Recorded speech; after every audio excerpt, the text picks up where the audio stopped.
Hello guys, ഇത് എൻ്റെ വീട്ടിൽ ഗാർഡനിലെ ഒരു പ്ലാന്റ് ആണ്. ഇതിൻ്റെ പേര് സ്നേക്ക് പ്ലാന്റ് എന്നാണ് സാധാരണയായിട്ട് ഇത് അറിയപ്പെടുന്നത്. മലയാളത്തിൽ ഇതിനെ പറയുക സർപ്പബോള എന്നാണ്. ഇതൊരു ചെടിയുടെ ഒരു ഇനമാണിത്. ആഫ്രിക്കൻ വംശജനായ ഒരു അലങ്കാര ചെടിയാണ് സർപ്പബോള.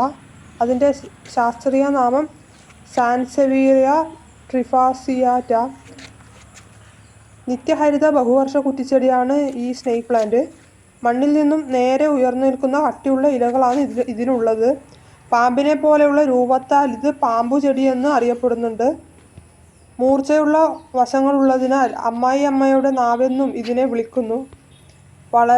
വളരെ കുറച്ച് വെളിച്ചവും വെള്ളവും മാത്രം മതിയായതുകൊണ്ട് ചട്ടിയിൽ വളർത്താനും വീടിനുള്ളിൽ വളർത്താനും അനുയോജ്യമാണിത്. നാസയുടെ ഒരു പഠനപ്രകാരം വിഷാംശമുള്ള നൈട്രജൻ ഓക്സൈഡുകളും ഫോർമാൽഡിഹൈഡും മറ്റും വലിച്ചെടുത്ത് അന്തരീക്ഷം ശുദ്ധീകരിക്കാൻ ഈ ചെടിക്കുള്ള കഴിവ് കാരണം വീടിനുള്ളിൽ വളർത്താൻ ഏറ്റവും യോജിച്ച ചെടിയാണിതെന്ന് നമുക്ക് പറയാൻ പറ്റും. ഇത് ഒരു അലങ്കാര ചെടിയായതുകൊണ്ട് തന്നെ ഇതിൻ്റെ സാന്നിധ്യം, അതായത് ഈ ചെടിയെ നമുക്ക് മിക്കപ്പോഴും പല വീടുകളിലും ഒക്കെ കാണാൻ സാധിക്കുന്നതാണിത്. ഈ സ്നേക്ക് പ്ലാന്റിനെ കൊണ്ട് ഒരുപാട് ഗുണങ്ങളുണ്ട്. അതായത് നമ്മുടെ ആരോഗ്യവുമായി ബന്ധപ്പെട്ട് ഇതിനുള്ള ഒരുപാട് ഗുണങ്ങളുണ്ട്. അതിൽ ഒന്നാമത്തേതായിട്ട് പറയുന്നത് എന്തെന്ന് വെച്ചാൽ, വീടിനുള്ളിൽ നമ്മൾ ഈ ചെടി വെക്കുകയാണെങ്കിൽ അകത്തുള്ള വായുവിനെ ഇത് ശുദ്ധീകരിക്കും. അതുകൂടാതെ ടോക്സിക് ആയിട്ടുള്ള പൊല്യൂട്ടൻസിനെയൊക്കെ ഇത് റിമൂവ് ചെയ്യും.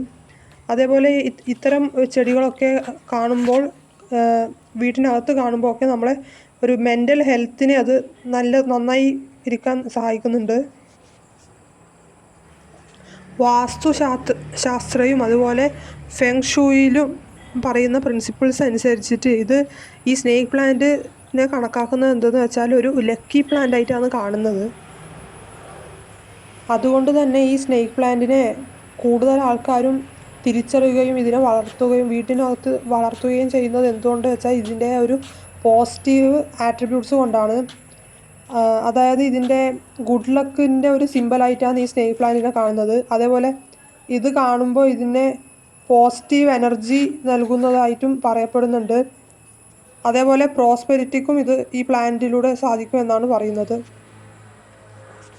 ഈ ചെടിയുടെ മറ്റൊരു പ്രത്യേകത എന്തെന്ന് വെച്ചാൽ, രാത്രി സമയങ്ങളിൽ ഇതിന് ഓക്സിജൻ പുറപ്പെടുവിക്കാൻ സാധിക്കുന്നതാണ്. ഈ ചെടിയെ പരിപാലിക്കുന്നത് വളരെ എളുപ്പമായതുകൊണ്ട് തന്നെ ഒരു വീടിൽ ഒക്കെ ഉള്ളവർക്ക് ഇതിനെ ഒരു ബിഗിനേഴ്സ് എന്ന രീതിയിൽ തന്നെ ഇതിനെ നല്ല രീതിയിൽ തന്നെ വളർത്തിക്കൊണ്ടുവരാൻ സാധിക്കും. ചില പഠന റിപ്പോർട്ടുകൾ പറയുന്നത് എന്തെന്ന് വെച്ചാൽ, ഈ സ്നേക്ക് പ്ലാന്റിനെ ഒരു മൈൽഡ്ലി പോയിസണസ് ആയിട്ടുള്ള ഒരു പ്ലാന്റ് ആയിട്ടാണ് കണക്കാക്കുന്നത്. അതായത് പോയിസണസ് ആണ് എന്നാണ് ഉദ്ദേശിച്ചത്. ഈ ചെടിയെ ശുശ്രൂഷിക്കുമ്പോൾ നമ്മൾ ശ്രദ്ധിക്കേണ്ട കാര്യം എന്തെന്ന് വെച്ചാൽ, ഇതിന് ഡയറക്റ്റായിട്ടൊരു സൺലൈറ്റ് ഒരു 2 മണിക്കൂർ മുതൽ 6 മണിക്കൂർ വരെ വേണ്ടതുള്ളൂ.